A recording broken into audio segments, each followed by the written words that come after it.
É, Vamos começar trabalhando o tema da pedagogia do oprimido, de Paulo Freire. Começando com a ideia de que Paulo Freire é um ser humano extremamente odiado, né? Assim como Karl Marx, ambos filósofos subversivos, né, que incentivam não só a conscientização das pessoas, não só incentivam a consciência de classe, quanto também a revolução, né, porque Paulo Freire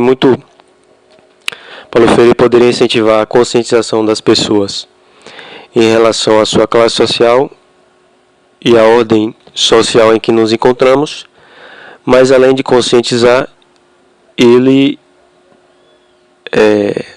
quer a revolução, né? Ele conscientiza e busca a revolução. E é claro, esses filósofos subversivos e revolucionários vão contrariamente, né, aos interesses dos dominantes, que querem, obviamente, manter a ordem social vigente. A tendência dos dominantes é serem conservadores da ordem social, da ordem de opressão, da relação de opressão, porque eles são privilegiados nessa relação de opressão, e os oprimidos têm a tendência de serem subversivos a essa relação de opressão, né? A transformarem essa ordem social que não é favorável a eles, né, propriamente. Então há dois tipos básicos de dominação, né, de relações de poder, da manifestação do poder, né, que é a dominação ideológica e a dominação com o uso da violência, né. Evidentemente, a dominação ideológica, a dominação do convencimento, ela é muito mais eficiente do que a dominação da violência, né? A dominação do convencimento acaba fazendo com que... A grande questão é que nas relações de poder, o que é o poder? O poder é a capacidade que algumas pessoas têm, né, de determinar a conduta alheia, né, de subjugar os outros, né. Então, evidentemente, essa relação de poder não é vantajosa, porque o subjugado tem sua vida determinada por algo externo a ele. Ou seja, ele não faz o que ele quer, mas ele faz o que o outro manda, né? O que algo externo a ele manda. E é evidente que isso não é nada vantajoso, né? Então, a grande pergunta é, por que o dominado, por que o subjugado, ele aceita pacificamente ser escravizado, ter sua vida escravizada? Porque, evidentemente, o subjugado ele acaba perdendo a sua liberdade de fazer o que ele quer. Ele acaba fazendo o que o outro quer que ele faça, e não o que ele quer, provavelmente. Então, evidentemente, é uma relação, digamos que não é boa, né, na posição do subjugado. Ele acaba se tornando um escravo da vontade alheia, né?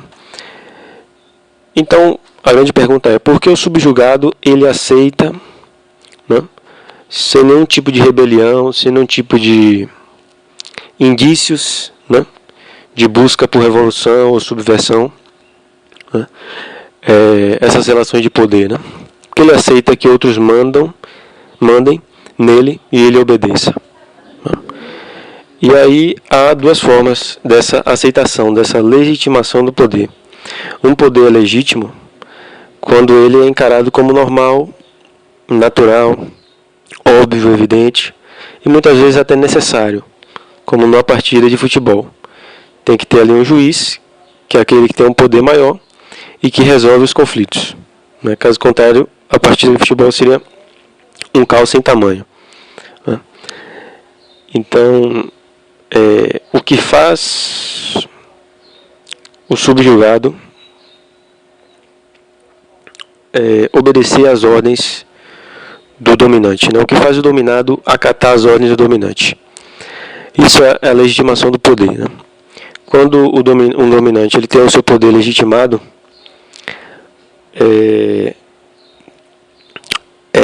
o subjugado acaba acatando as suas ordens, acatando os seus desejos, né?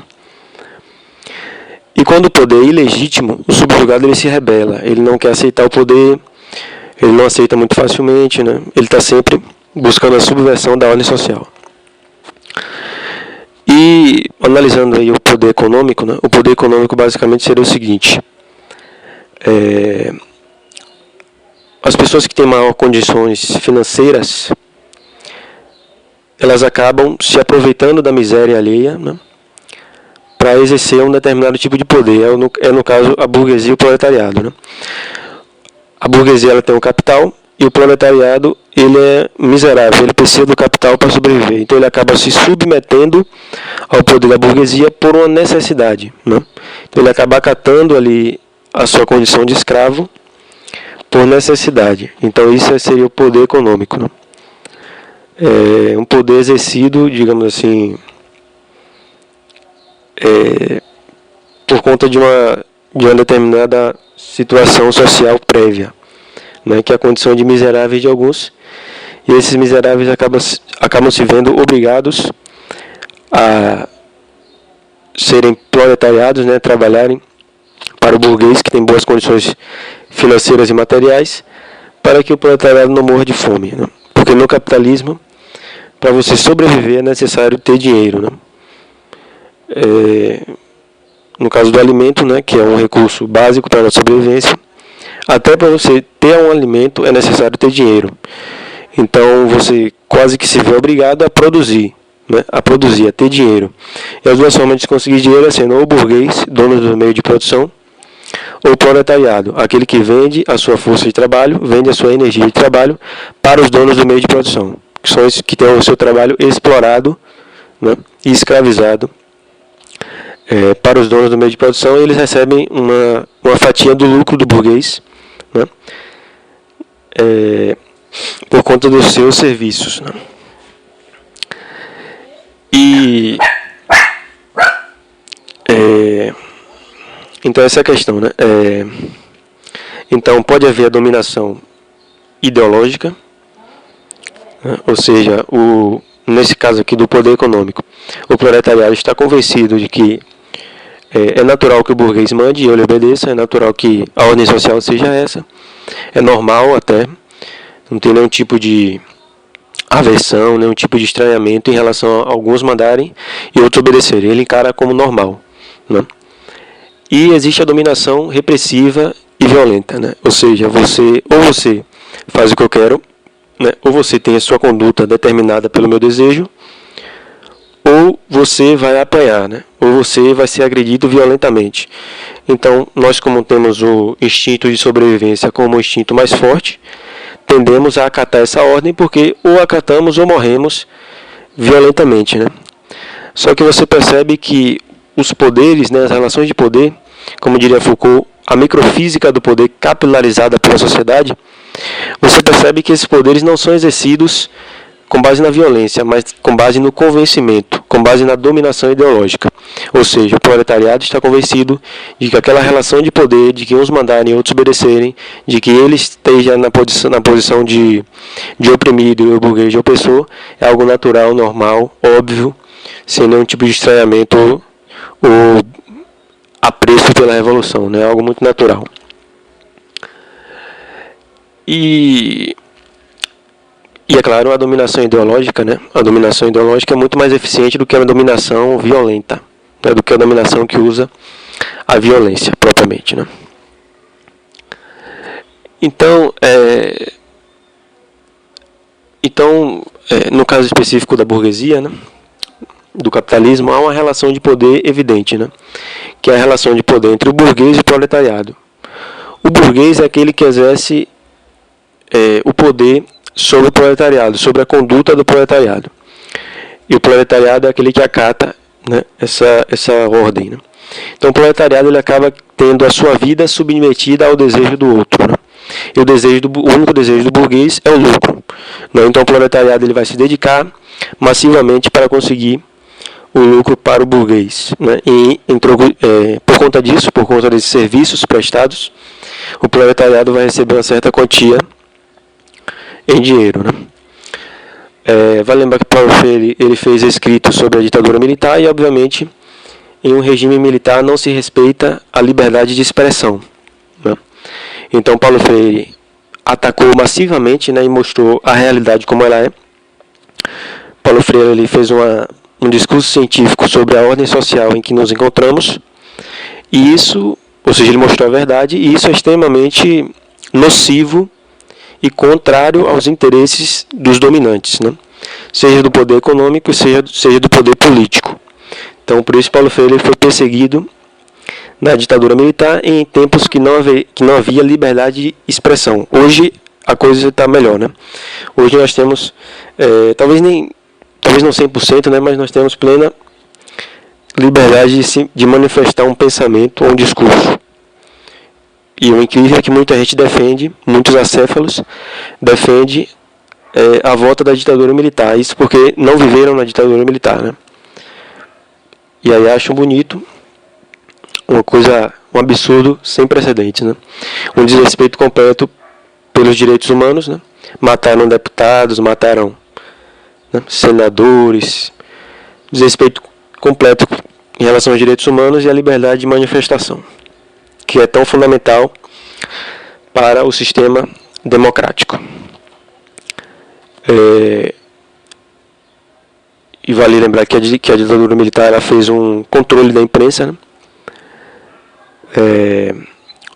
Inclusive, Napoleão Bonaparte tem uma frase que ele diz que se ele não controlasse a imprensa, no dia seguinte haveria uma revolução e a cabeça dele estaria rolando pelo palácio lá, né? Porque a imprensa realmente ela pode...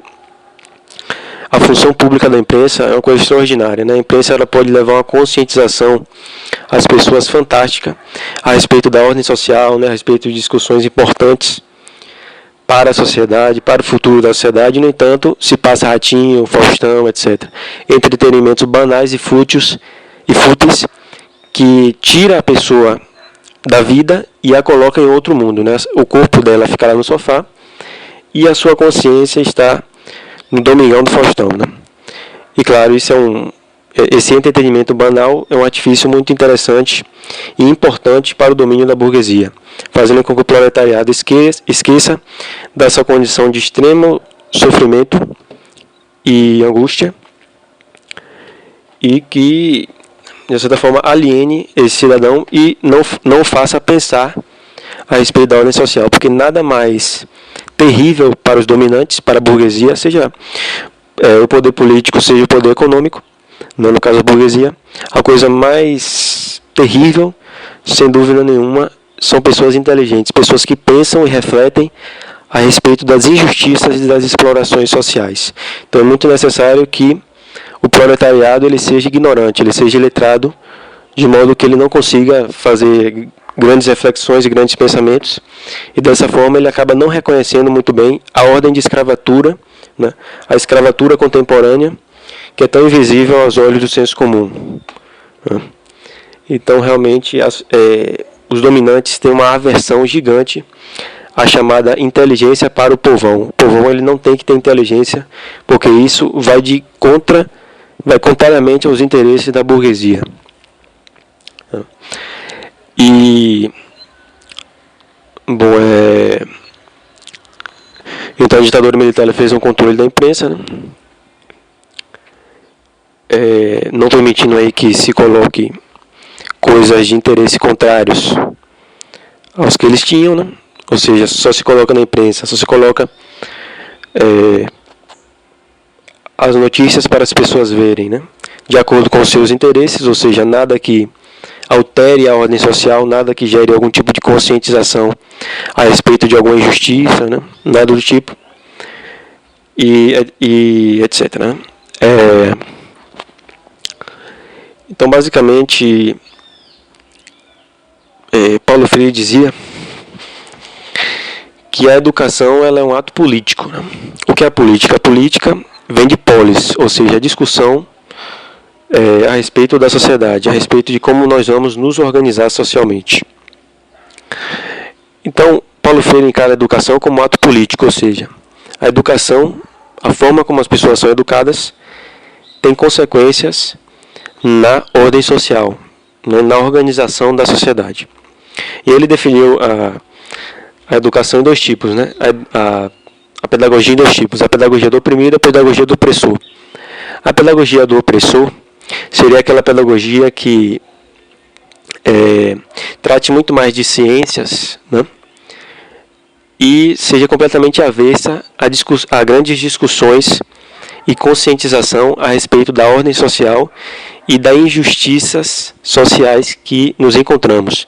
Então ela meio que mascara as pessoas, né, aliena as pessoas a não pensarem, a não refletirem a respeito da ordem social injusta vigente. Não se debate a injustiça social e a ordem escravatória, né, em que nos encontramos na pedagogia do opressor. Então a pedagogia do opressor é algo muito interessante para o opressor, porque não se debate a ordem social. Porque quando se debate a ordem social e se mostra, e se tem ali um discurso científico sobre a ordem social, isso e você conscientiza as pessoas a respeito dessa ordem social, isso vai de interesse contrário aos dominantes, né? O ideal é que o proletariado ele não reconheça a sua condição de escravo e ele não reconheça as injustiças sociais que, como eu já disse anteriormente, é tão invisível aos olhos do senso comum.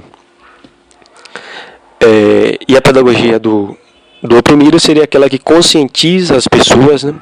Gera uma conscientização nas pessoas, uma conscientização da relação de opressão e de injustiça social em que nos encontramos e conscientiza as pessoas, a tal da consciência de classe que Marx dizia, né? Ou seja, o proletariado, ele reconhecer que ele é um escravo, né?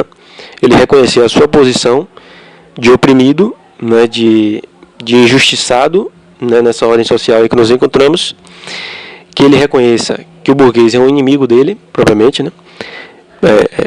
Digamos assim, ele é o escravocrata e o proletariado é o escravo, né? No entanto, se você for em qualquer estabelecimento comercial, em qualquer instituição comercial privada, você vai ver que as pessoas, o proletariado geralmente é alienado, né?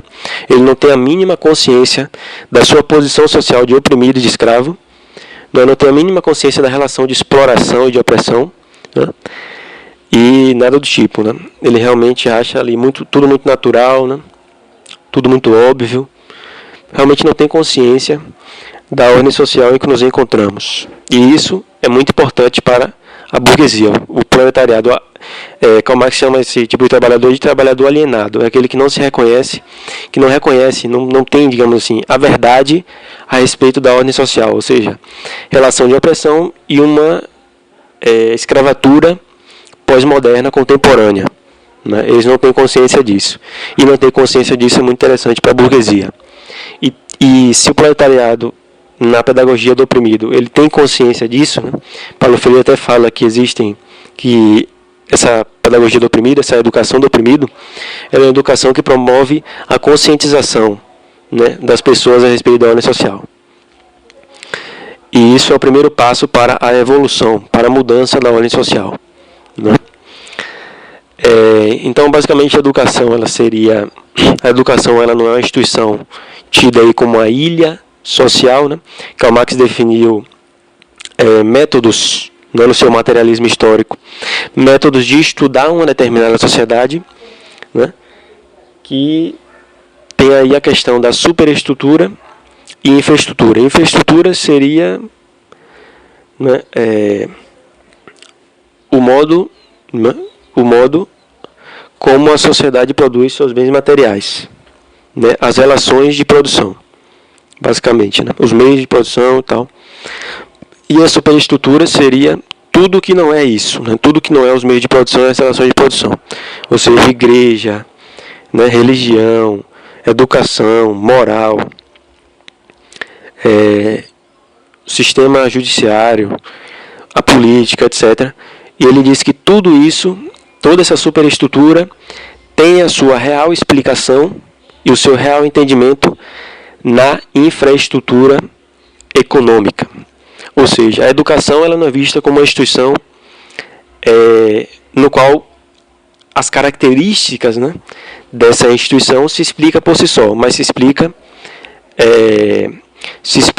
através dos meios de produção. né? Então a educação não é uma instituição que se explica por si só, mas é uma instituição heteronômica, como dizia Karl Marx, que se explica, que tem o seu real entendimento nos meios de produção daquela determinada sociedade. Então, para você conhecer uma sociedade bem, de maneira científica, né?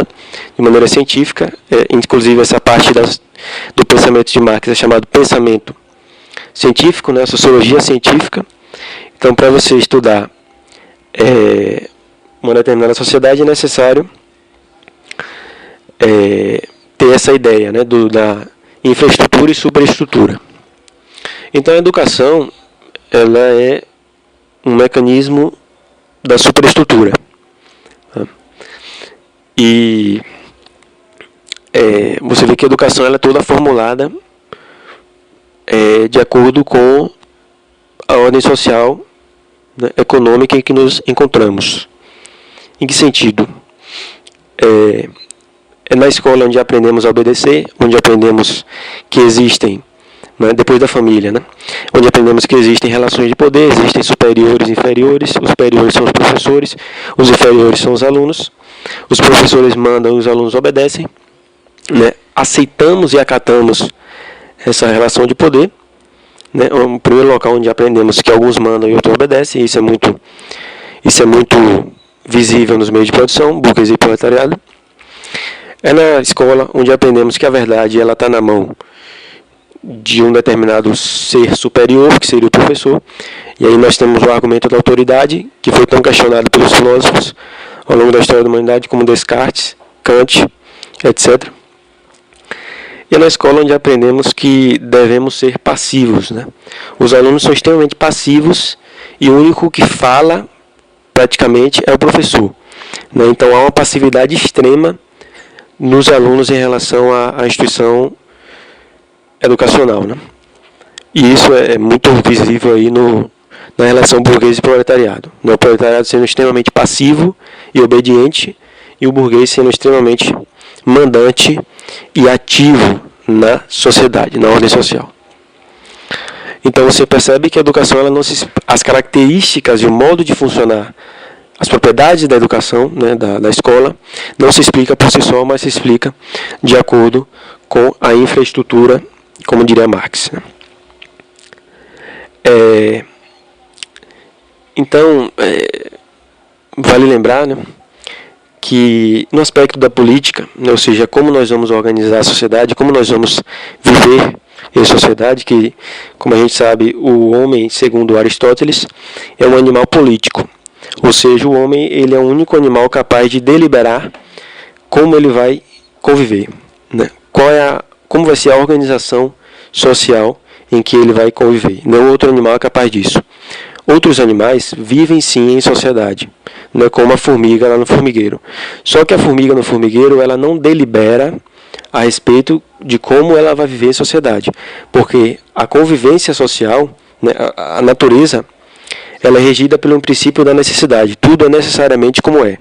Não há liberdade na natureza. Já na nossa ordem social, há sim uma certa liberdade para deliberarmos sobre como vamos nos organizar socialmente. Ou seja, a organização social em que nos encontramos, ela pode ser diferente. Isso é o princípio da contingência. A organização social, política em que nos encontramos, ela é dessa forma, mas poderia ser diferente, coisa que na natureza não existe, né? Então nós somos regidos pelo princípio da contingência. Então Aristóteles diz que nós somos animais políticos, sociais, né? Ou seja, se é homem, vive em sociedade, e se é homem, é um animal político, né, que reflete sobre a ordem social.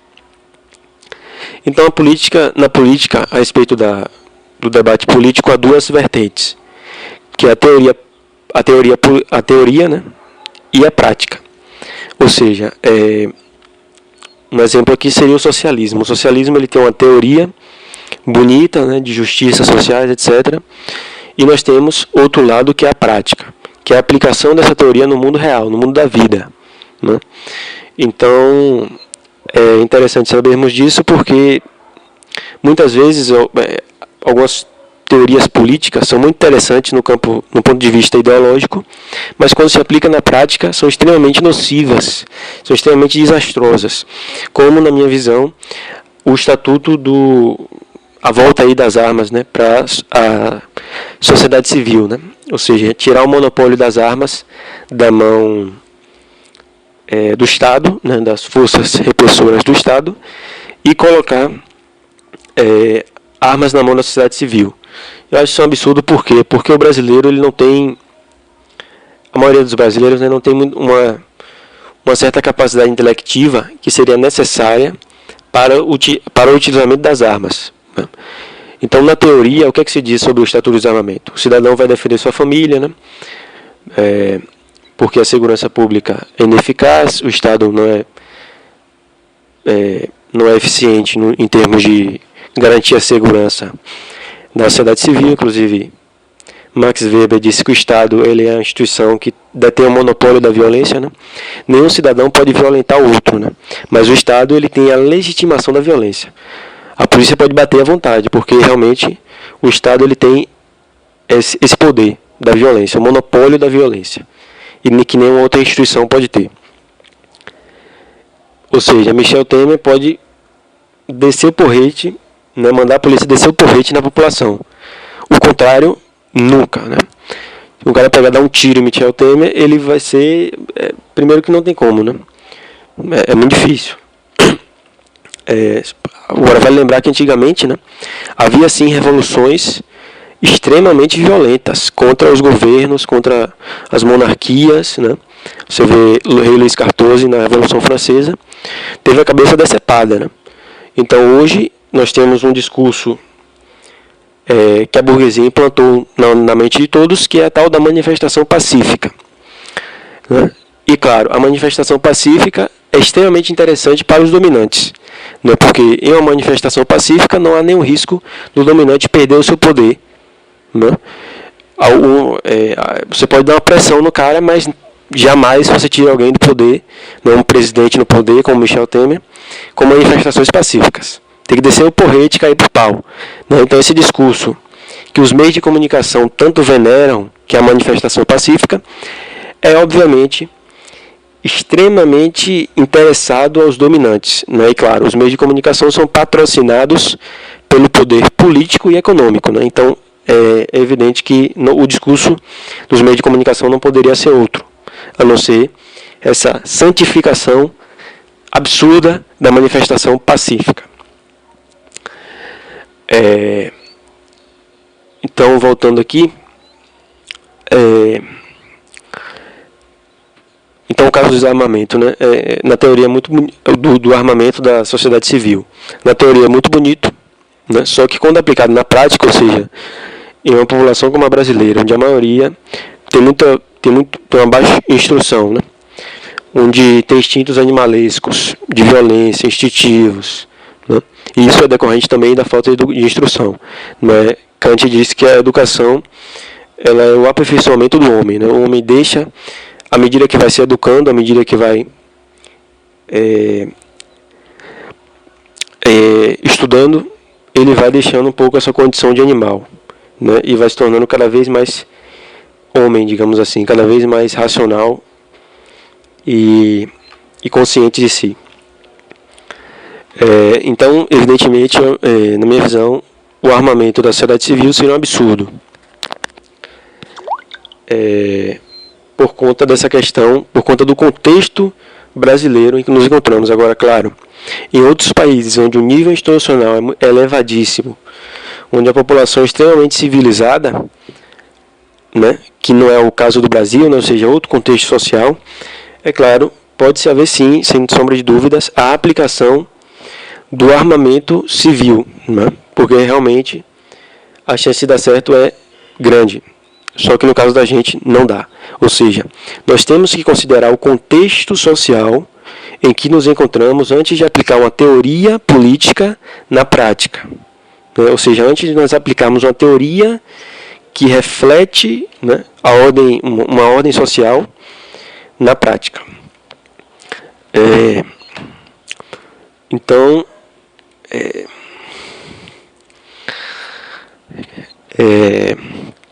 então, o que muitas vezes a gente vê no nosso governo é justamente uma completa ignorância em relação a isso, né? Ou seja, não se analisa o contexto social antes de aplicar uma teoria na prática, né? Você gostou da teoria, aplique, né? Vamos armar todo mundo, vamos botar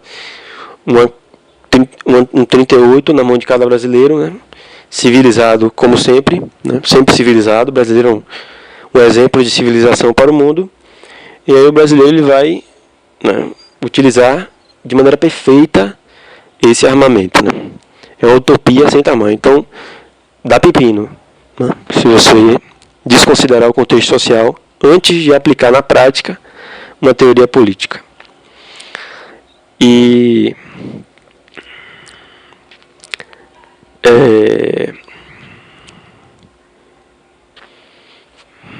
então existe um tal de um projeto aí chamado Escola Sem Partido, que é de uma demência sem precedentes. Por quê? Porque o que eles querem, na verdade, porque visto que a educação brasileira teve uma maior liberdade, porque a educação brasileira na época da ditadura não havia nenhum tipo de conscientização a respeito das injustiças sociais, né? Já a educação brasileira agora, né, no nosso sistema democrático, no nosso recente sistema democrático, que sofreu um grande golpe, né, jurídico, parlamentar, midiático, recentemente, né? Então, o nosso sistema democrático, né, a nossa educação democrática atual, ela já permite uma maior liberdade de expressão para os professores, né? E evidentemente que muita sujeira e podridão da nossa ordem social foi dita, né? Porque agora nós podemos né, sem a força da ditadura nos controlando, né, impedindo a nossa liberdade de manifestação, tirando sociologia e filosofia das escolas, né? Agora nós podemos apontar a podridão da sociedade. É evidente que isso incomoda os dominantes, né? Então o que é que eles fizeram? Eles muito provavelmente pretendem, né, fazer com que o professor tenha ceifada a sua liberdade de manifestação, vistos porque com essa liberdade de expressão dos professores na democracia tem gerado muita gente inteligente e que questiona e que tem consciência da ordem social podre em que nos encontramos, né? Então o que é que eles querem fazer? Querem acabar com essa conscientização que temos aí frágil, né? Mas temos aí em nossas escolas atuais, né? Ou seja, querem voltar aos tempos de ditadura, onde o professor não tinha liberdade de expressão e, consequentemente, não apontava as injustiças sociais, né? Evidentemente, isso é de muito interesse para os dominantes e etc, né? Bom, então, educar, né? Educar é ensinar ao aluno a se posicionar politicamente no mundo, né? No sentido de ou a educação, não existe educação neutra em relação à ordem política, a como nós vamos nos organizar socialmente. Ou a educação, ela favorece o conservadorismo, ou seja, vão sair pessoas da escola com tendências conservadoras, ou seja, com tendências de conservar a ordem social em que nos encontramos, e existe educação que conscientiza as pessoas a respeito da nossa ordem social, mostrando o podre e mostrando a realidade como ela é, e isso acaba vigorando aí alunos, né, estudantes que queiram subverter, estudantes subversivos, que queiram subverter e revolucionar a ordem social em que nos encontramos. Ou seja, não existe neutralidade na educação. Ou ela é conservadora ou ela é revolucionária e subversiva, né? Evidentemente, até uma frase do próprio Paulo Freire, ele fala o seguinte: como você poderia esperar que os opressores fizessem com que os oprimidos reconhecessem a ordem, né, a relação de opressão, né, e dessa forma querer subverter a ordem, né? Então o ideal realmente para os oprimidos é a educação, é a pedagogia do opressor, né? No qual não se mostra a realidade a respeito da ordem social, né? E acaba tendenciando as pessoas, os alunos e os estudantes, a um conservadorismo, né? E a maioria das pessoas, né, principalmente aqui no Brasil, são conservadoras, né? Muito em parte inundadas pelos discursos dos dominantes, né? Porque, obviamente, conservar a ordem social é só algo que traz benefício aos dominantes. Então, o proletariado defender a conservação da ordem social em que ele é escravizado e em que ele é oprimido, isso é um absurdo.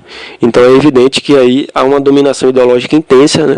Há uma lavagem cerebral intensa do dominante em cima sobre o proletariado, de modo que ele tenha esse discurso conservador da ordem social e não seja um revolucionário.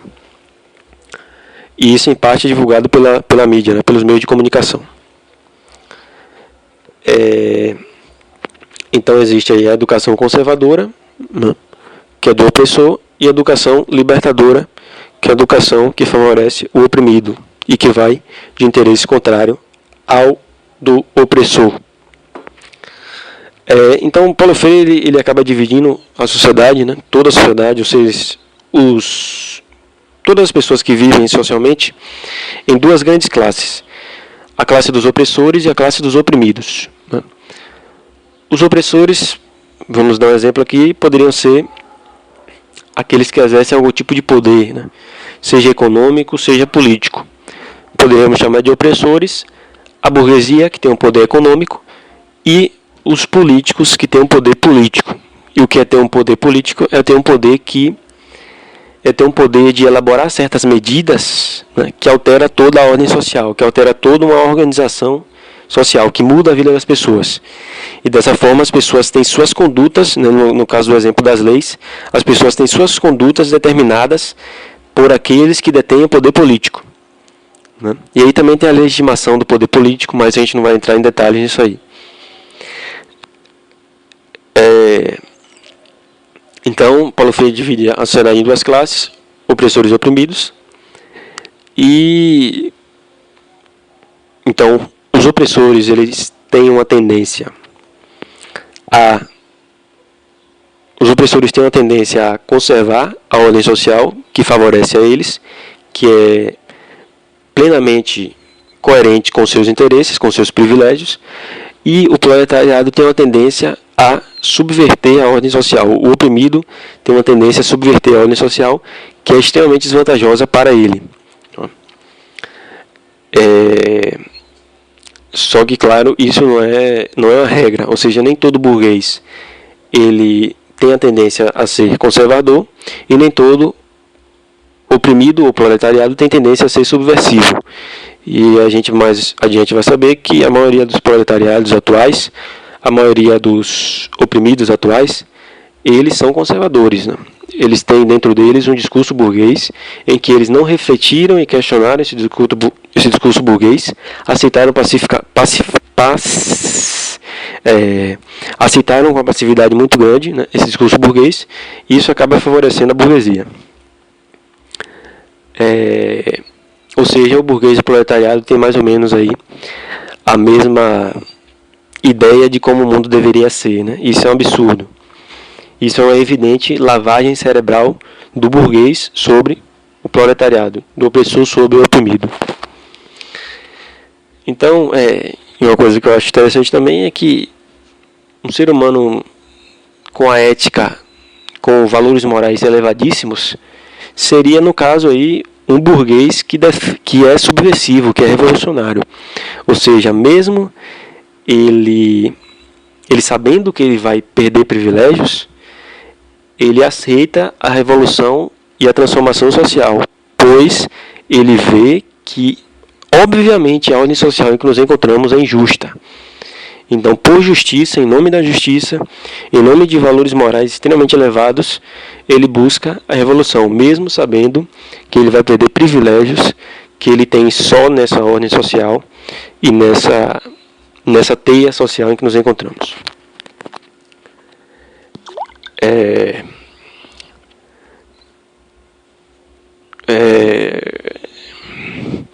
Então, o que mais vemos aí, sem dúvida, é o proletariado que não tem consciência de classe, como diria Karl Marx, né? Não reconhece sua condição de oprimido, não reconhece sua condição de explorado, não reconhece que o burguês é de certa forma, um inimigo dele, né? Porque o proletariado burguês ele tem interesses opostos. Qual é o interesse do burguês? Aumentar o lucro. E o interesse do proletariado, obviamente, é aumentar o salário. Então, são interesses opostos, né? Se você aumentar o salário do proletariado, o seu lucro é reduzido. Se você reduzir o salário do proletariado, o seu lucro é aumentado. Então, o burguês e o proletariado, eles deveriam viver em extremo conflito, porque eles têm interesses opostos. Um quer uma coisa e o outro quer o oposto dessa coisa, né? Então, eles deveriam viver em extremo conflito. Mas, no entanto, eles vivem de uma maneira extremamente pacífica. Basta você ir em algum estabelecimento comercial em que há ali as relações de poder, burguesia e proletariado, e você verá que é extremamente pacífica a dominação da burguesia em relação ao proletariado, né? E é isso que nós chamamos de dominação ideológica, onde não há necessariamente uso de força ou qualquer tipo de coisa. E a dominação ideológica, como eu já falei, é muito mais eficaz do que a dominação com o uso da violência.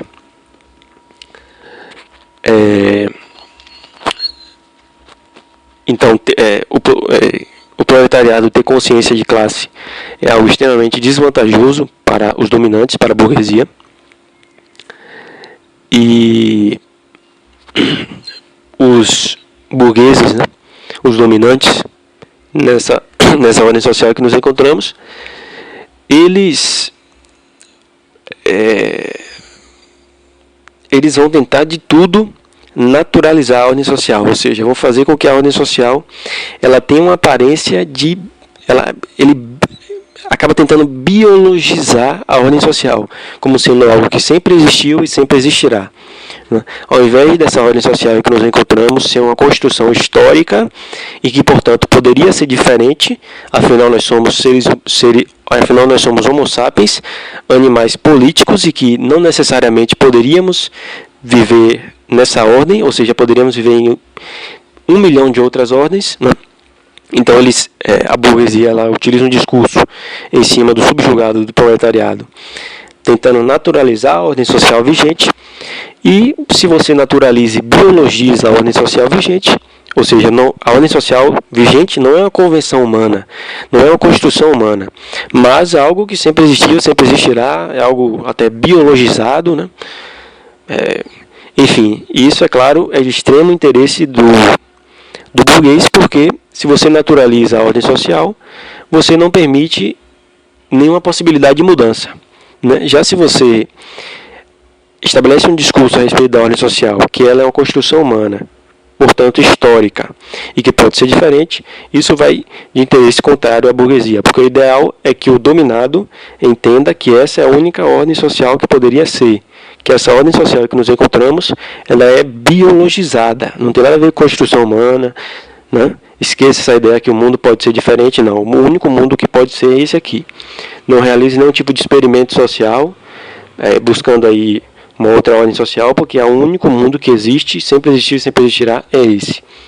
Um discurso dos dominantes aí, né? Naturalização da ordem social. E aí nós temos uma coisa que Paulo Freire critica bastante também,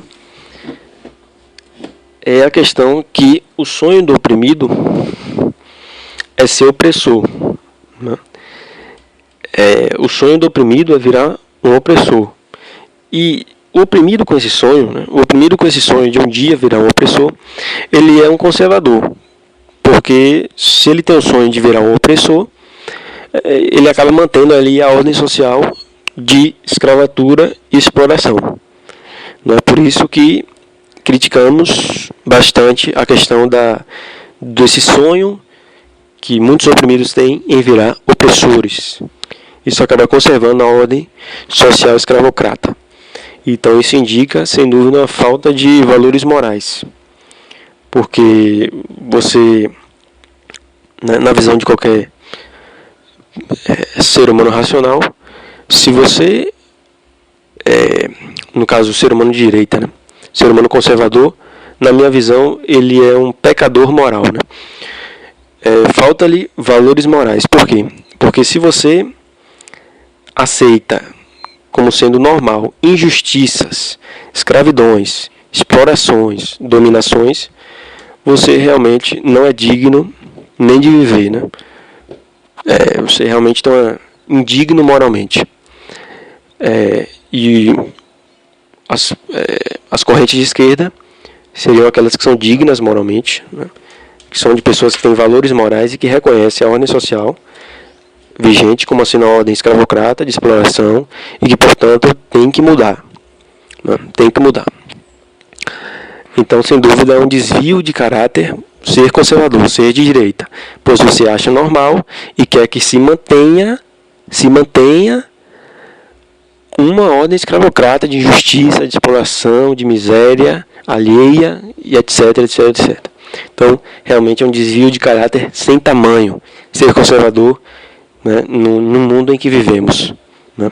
Se vivêssemos em um mundo perfeito, né, em um mundo onde todos tenham acesso à saúde, à segurança, à moradia, à boa alimentação, etc, etc, etc, aí tudo bem, né? Aí você poderia ser conservador, porque não haveria desvio de caráter. Agora, no mundo em que vivemos, na ordem social escravocrata e exploradora em que nos encontramos, ser conservador, sim, é um desvio de caráter. É alguém que realmente não tem grandes valores morais e boas virtudes dentro de si mesmo.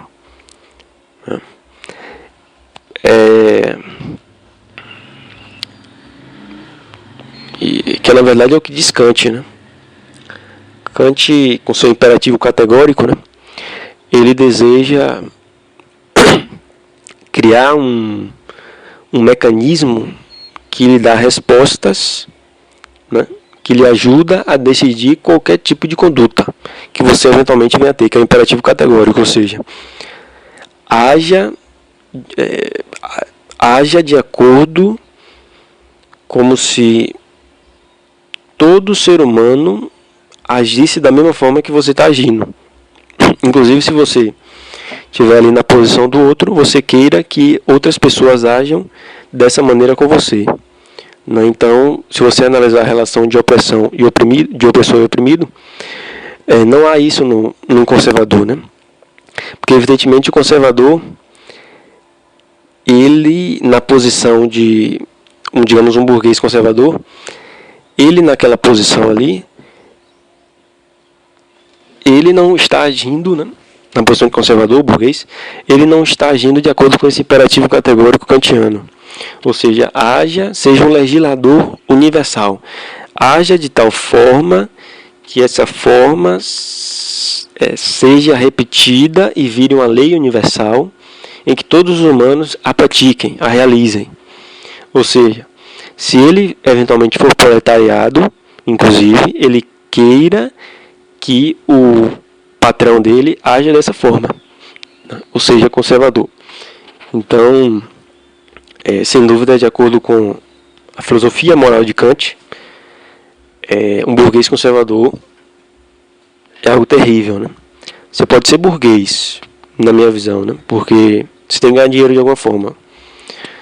Mas, é claro, a tal da exploração do homem pelo homem, né? Porque nós exploramos bastante os animais, né? Fazemos com que os animais tragam recurso financeiro para nós, né? Por exemplo, um ser humano que tem uma carroça, ele escraviza o burro, né, para ter recursos financeiros. É a mesma coisa o burguês e o proletariado, ele escraviza o proletariado, utiliza do trabalho e da energia do proletariado, assim como o carroceiro utiliza do trabalho e da energia do burro para conseguir recursos financeiros próprios, egoístas, né, interessados. Então, a exploração do homem pelo homem, né, propriamente. Sim. Então, bom, continuando aqui,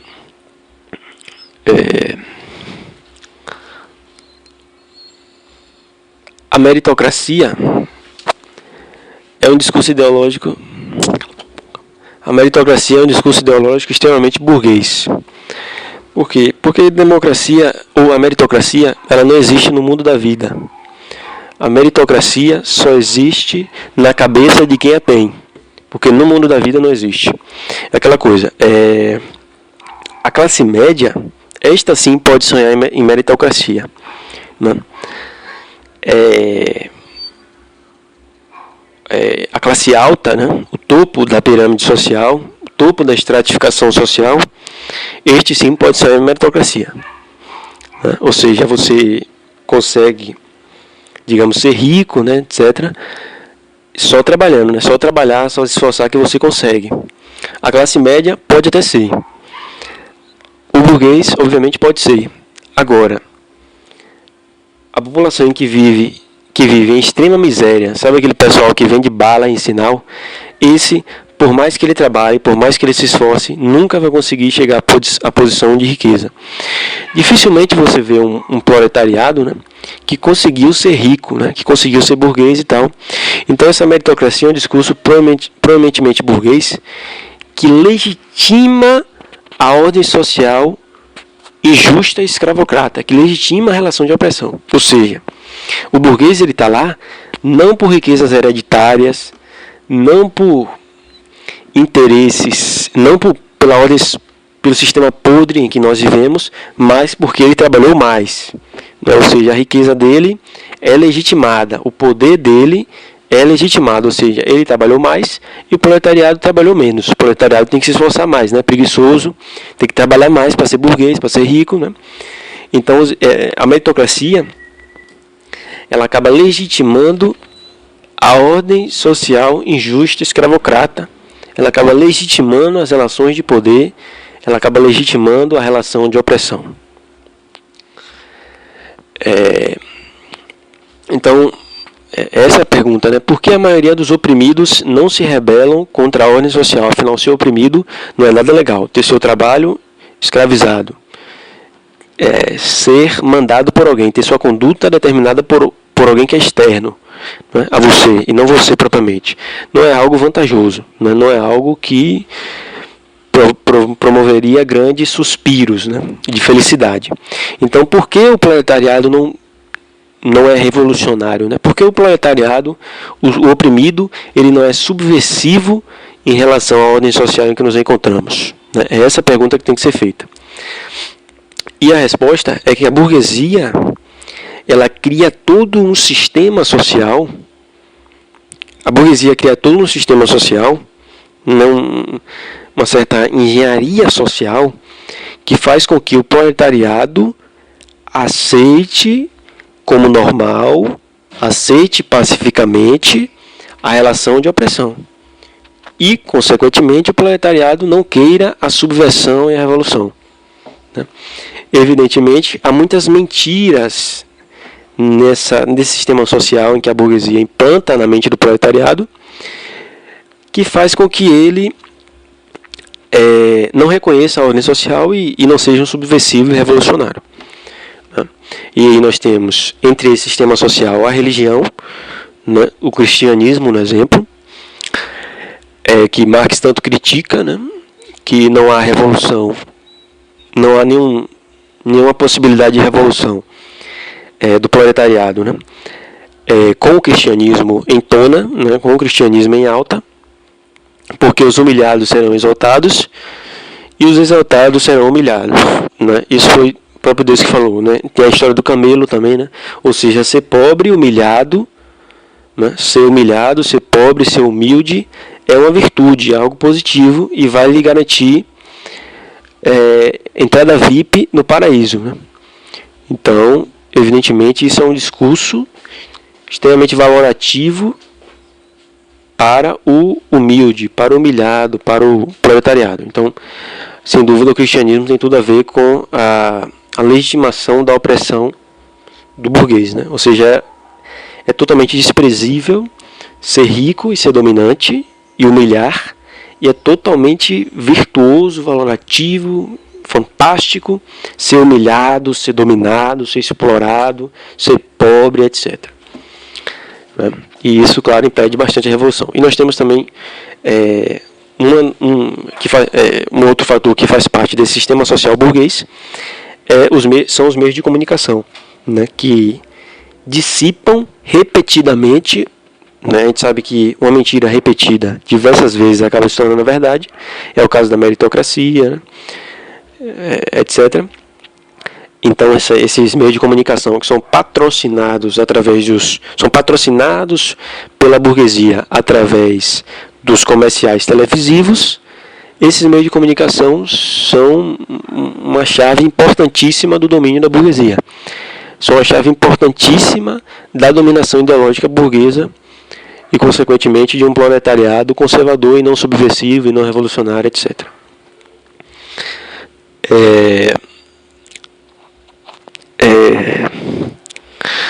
Então, percebemos a atuação da dominação, da repressão ideológica da burguesia, só em constatar que a maioria dos proletariados não são subversivos e revolucionários, né? E claro, como as pessoas não refletem, né? No Brasil, como nós somos ignorantes, temos capital intelectivo muito baixo, a gente acaba não refletindo e não pensando a respeito da ordem social. O cara passa 40 anos sendo um funcionário de uma empresa, ele nunca reflete sobre aquela ordem social vigente, nada disso. E é muito interessante que você não seja um reflexivo, uma pessoa inteligente para os dominantes, como eu já tinha dito anteriormente. Porque isso é um atentado aos interesses dos dominantes.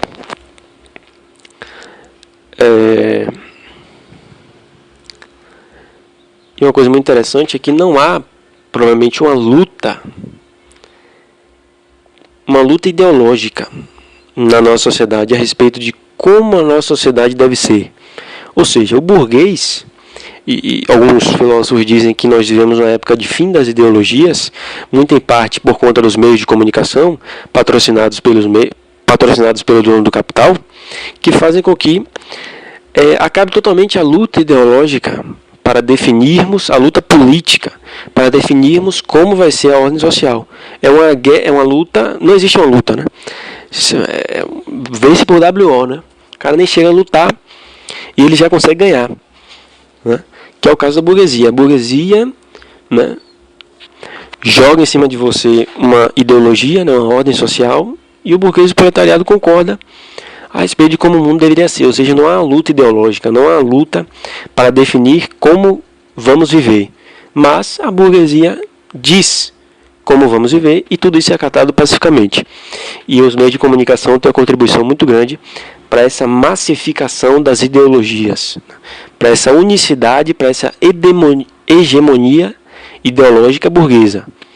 É o fim das ideologias. E se acabam as ideologias, né, é evidentemente que os burgueses agradecem, né? A burguesia agradece o fim das ideologias e da homogeneização da ideologia capitalista, da ordem social capitalista. Então, evidentemente, a maioria dos oprimidos não tem consciência da sua condição de escravo e nem pretendem subverter a ordem, nem tem entendimento para subverter a ordem, né? E a burguesia tem interferência nisso. Isso não nasce do nada, né? Então, uma verdadeira cegueira ideológica do oprimido em relação à ordem social, em que ele não consegue ver muito bem, né? O oprimido ele é cego, né? Ele não consegue ver muito bem a ordem social em que ele se encontra, a condição de escravo em que ele se encontra, a condição de oprimido em que ele se encontra, a condição de subjugado em que ele se encontra. Ele tem uma certa cegueira ideológica. E essa cegueira ideológica é uma cegueira em que a burguesia implanta ele com os meios de comunicação e isso acaba favorecendo a conservação da ordem social. Pierre Bourdieu já dizia, né, que há uma tendência nos campos sociais à conservação. Porque quem tem o poder de definir como a sociedade, como vai ser a ordem social, é justamente o dominante. Então, se o dominante tem o poder de definir como vai se organizar a ordem social, é óbvio que ele vai querer conservar a ordem social. E o proletariado, que quer, de repente, subverter a ordem social? Bom, o proletariado é um dominado. E o dominado não tem poder algum para deliberar, escolher como vai ser a ordem social. Então, a tendência, né, nos campos sociais, e no caso exemplificado do campo econômico, é a conservação do campo. Há uma tendência gigantesca na conservação da ordem social. Porque os dominantes têm o poder de deliberar como vai ser a ordem social e evidentemente, eles vão deliberar no conservadorismo, né? Então, há uma tendência a se conservar a ordem social. Inclusive, Pierre Bourdieu fala que devemos separar muito bem o discurso científico do discurso ideológico. O discurso científico seria, né, uma análise científica a respeito da ordem social em que nos encontramos, né? E não tem nada a ver em como a sociedade deveria ser.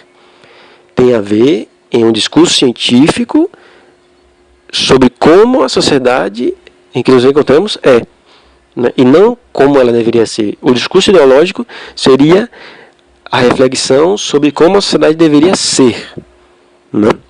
Então é uma confusão. Quando Pierre Bourdieu fala que a tendência dos campos sociais são o conservadorismo, uma propensão para o conservadorismo da ordem social, muita gente encara isso como, de uma certa forma, que Pierre Bourdieu é um conservador. Nada disso, ele já está elaborando um discurso científico. A tendência dos campos sociais, no nosso exemplo, o campo econômico, é a conservação da ordem social. Isso não é nada ideológico, isso é um discurso científico sobre a ordem social. Não tem nada a ver com conservadorismo, né, com opções ideológicas de Pierre Bourdieu, né? Ele até se espanta com esses caras que dizem isso, né, que ele é conservador. Ele é apenas um cientista social. Ele analisa a sociedade de maneira científica e nada mais, né? E nada mais. Eventualmente ele pode propor uma nova sociedade, ou seja, um discurso ideológico, como faz Karl Marx. Karl Marx ele faz uma sociologia científica, ele analisa cientificamente a ordem social e ele propõe uma nova ordem social, né? Mas pode ter sociólogos que ficam apenas na parte científica, ou seja, apenas na parte da análise da sociedade, e não em propor uma nova ordem social, apenas uma análise científica da ordem social, né? Inclusive, Pierre Bourdieu é um marxista, né? Como todo ser humano que tem 2 neurônios, né, ele busca a subversão e a revolução, né, porque ele não é a favor, né, como todos de esquerda, não é a favor da conservação dessa ordem escravatória, dessa ordem de exploração e injustiças.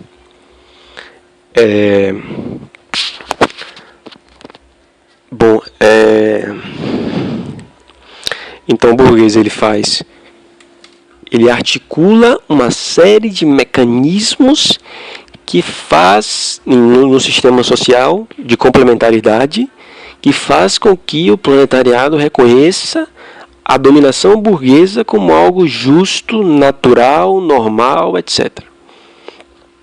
Né? Ou seja, a tendência do dominado seria a subversão, no entanto, a burguesia acaba fazendo uma lavagem cerebral e esse dominado acaba sendo ali um conservador e admitindo a ordem social, né, a relação de opressão como sendo normal, justa, etc. Coisa que não deveria acontecer segundo Marx, porque o burguês e o proletariado têm interesses opostos, portanto são inimigos, devem ser conflituosos e não pacíficos, amorosos, né, etc. Tem nenhum tipo de paz, né? Inclusive Paulo Freire fala que uma revolução desse tipo, como a revolução do proletariado, deve ter necessariamente violência, né? Porque se você partir para o diálogo, um tipo de revolução como esse, onde tem muitos interesses apostos, onde tem privilégios a perder, etc., não tem como, né? Com o diálogo não se faz revolução significativa nenhuma, né? Se faz com violência. A revolução se faz com violência, né? E aí cabe a nós deliberarmos sobre como vamos gerir essa violência, para que realmente não seja uma real violência física, né? Por exemplo, nós temos a greve. O que basicamente seria a greve? Seria um tipo de violência, né? Ou seja, dialogamos, né? Eu quero meu salário tal e tal. Aí o burguês diz, não, seu salário vai ser esse. E aí o proletariado não aceita. E o que aquele proletariado faz? Ou seja, o proletariado tentou resolver no diálogo, ou seja, nem greves se resolve com diálogo. Não estamos falando de revoluções. Estamos falando na melhoria das condições de vida do proletariado. Nem isso se resolve com diálogo. Imagine revoluções como a implantação do socialismo, do comunismo, etc. Não se resolve com diálogo, revoluções. Né? Então, o que é que os grevistas fazem? Fazem uma manifestação dita, de certa forma, violenta, né? Que é a greve. Cruzam os braços e o burguês ele se vê apavorado porque ele precisa dos seus escravos trabalhando para que ele possa ter lucro, e aí o burguês se vê obrigado a satisfazer os interesses dos grevistas. Né? E é isso, né? A greve seria um clássico exemplo de luta de classes, né? Ou seja, interesses opostos entre burguês e proletariado, e a luta de classes que Marx tanto falava, né? Que o motor da história é a luta de classes, né? A exemplo aí é a Revolução Francesa, né? Que houve a luta de classe muito grande da burguesia contra a nobreza, né? Porque a burguesia tinha o poder econômico, mas queria também ter o poder político, né? E aí acabou tendo a revolução, e a classe dominante politicamente, que era a nobreza, passa a ser agora a burguesia. Né? E hoje, até hoje, nós temos essa herança aí da Revolução Francesa, porque a nossa burguesia, ela domina tanto o poder econômico quanto o poder político. Né? A nossa pluralidade partidária não significa uma pluralidade ideológica, pelo contrário. A nossa pluralidade partidária é uma homogeneização ideológica, não uma contradição. Né? Se tem vários partidos, 50 e tantos partidos, deveria ter uma pluralidade ideológica. No entanto, todos são conservadores, todos mantêm a ordem social burguesa. Né? Não faz ali grandes revoluções. Né?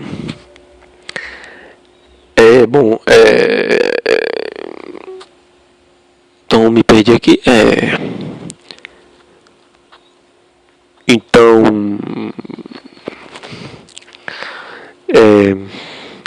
muitas vezes, tanto o proletariado não se reconhece como oprimido, quanto o opressor não se reconhece como opressor. Ambos, nenhum tem consciência de classe. Isso você vê geralmente em gente muito ignorante, né?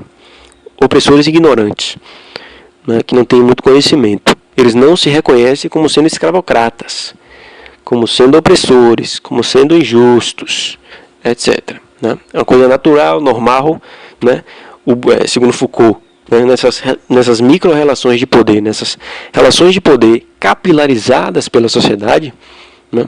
Sem ser o poder político, que é um poder absoluto e macrofísico, nessas micro-relações, nessa microfísica do poder capilarizada pela sociedade, dessas relações de poder, que não são provavelmente políticas, há no dominante uma internalização, né, do seu poder, e há no dominado uma internalização quase que em âmbito de consciente do seu poder. Inclusive, Pierre Bourdieu fala, né, que deve-se haver no poder, né, um poder para ser exercido de maneira bastante satisfatória, tem que ter algo chamado legitimidade visceral. A legitimidade visceral basicamente seria uma legitimidade do poder, né? Uma legitimidade em que o subjugado, vai lembrar que quem legitima o poder é o subjugado que reconhece o poder como sendo normal, justo, aceitável, etc. Ou até necessário, muitas vezes. Né? Então, a legitimação visceral seria uma legitimação no âmbito até do inconsciente. Porque quanto mais pensamentos, quanto mais questionamentos, né, quanto mais pensamentos permear a cabeça do proletariado em relação ao poder em que ele se encontra, mais frouxa é a relação de poder, mais fraca é a relação de poder. Uma relação de poder, uma dominação extremamente eficiente, é aquela onde há uma legitimação no âmbito do inconsciente, uma internalização profunda de aquele poder normal e não há qualquer tipo de questionamento. Essa é a legitimação mais eficiente. Porque se houver qualquer tipo de questionamento, de reflexão a respeito da relação de poder, essa dominação é fraca, porque provoca consequências. Porque se o cara parar para questionar e refletir por que uns mandam e outros obedecem, isso vai dar problema. Né? E isso vai afetar gravemente a legitimidade do poder. Então é interessante que não se reflita e que se aceite quase que como cuspe instantaneamente ali as ordens, né, a relação de poder. Ou seja, não se questione porque uns mandam e outros obedecem, mas se obedeça no plano do inconsciente, né? Internalizado realmente. E essa internalização é uma aprendizagem social, né? Faz parte da nossa cultura essa internalização e legitimação visceral do poder. Os meios de comunicação têm uma função muito importante nessa legitimação visceral e no plano do inconsciente da dominação burguesa. Bom, e nessa luta de classes, né, não necessariamente é uma luta no âmbito da violência, né? Ou seja, nós somos animais racionais, né? Nós somos animais civilizados. Ou seja, o que é que significa ser um animal civilizado? Né? Como diria Aristóteles, um animal social, um animal civilizado. Nós somos os únicos animais civilizados. Né? O que é que significa isso? Significa que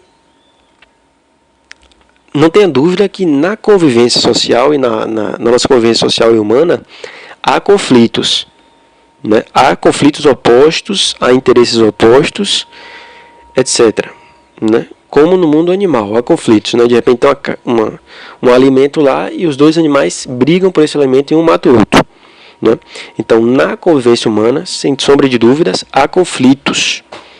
Há conflitos. Porém, não resolvemos os nossos conflitos necessariamente com violência. Não resolvemos nossos conflitos necessariamente com violência, mas resolvemos nossos conflitos civilizadamente. Resolvemos esses nossos conflitos e interesses opostos de maneira civilizada. É o exemplo da greve. Né? O proletariado na greve, ele não ataca o burguês. Você vai me dar o salário ou morre. Não. Ele faz ali uma luta simbólica. Né? Há uma luta de classe simbólica. Não é uma luta que parte para a violência, mas uma luta no âmbito da simbologia. Né? Há uma luta civilizada. Há uma resolução desse conflito de maneira civilizada e não necessariamente na violência. Então, essa é a nossa civilidade. Né? Ou seja, há conflitos e interesses opostos, mas resolvemos esses conflitos de maneira civilizada e sem violência. Né? Então, a luta de classes ela não necessariamente vai ser de forma violenta, mas pode ser de forma civilizada. A exemplo, a greve. Né? Que é uma resolução de conflitos opostos entre burguês e proletariado de uma maneira civilizada e ordeira, política, de uma maneira política. E isso é o que garante o bem-estar social e a civilização. Né? Porque se resolvermos nossos conflitos, que são opostos, que são conflituosos, de maneira violenta, a civilização e a ordem social, a convivência, ela vai ser muito difícil. Vai ser muito complicada, vai ser um matando o outro, etc., porque há muitos conflitos na sociedade. Basta você ver um jogo de bola de menino, né? Ou então um jogo de gude. Bom, então, evidentemente, né, que é importantíssimo um filósofo como Paulo Freire para conscientizar as pessoas. Porque sem essa conscientização de Paulo Freire, não tem como haver nenhum tipo de revolução. O proletariado ele vai ser eternamente submisso ao poder do burguês e vai ser eternamente oprimido. Por quê? Porque o burguês ele instala um discurso, ele instala todo um mecanismo na consciência do proletariado, de modo que ele encare a relação de opressão como natural. Né? Então, se não houver nenhum tipo de conscientização desse proletariado, ele vai conviver com essa dominação ideológica e ele vai aceitar pacificamente essa relação de opressão. Né? Então, tem que haver algum tipo de conscientização para que haja uma revolução. É o que Marx fala, teoria e prática. Né? Primeiro a conscientização do proletariado e depois a prática, e depois a revolução. Primeiro, mostre a verdade, tire o proletariado e o oprimido dessa cegueira ideológica em que ele se encontra, mostre a verdade a ele, e aí depois haverá revolução. Porque enquanto o proletariado tiver essa cegueira ideológica que tapa os olhos dele para a realidade, não haverá revolução. Haverá conservadorismo e manutenção da ordem social.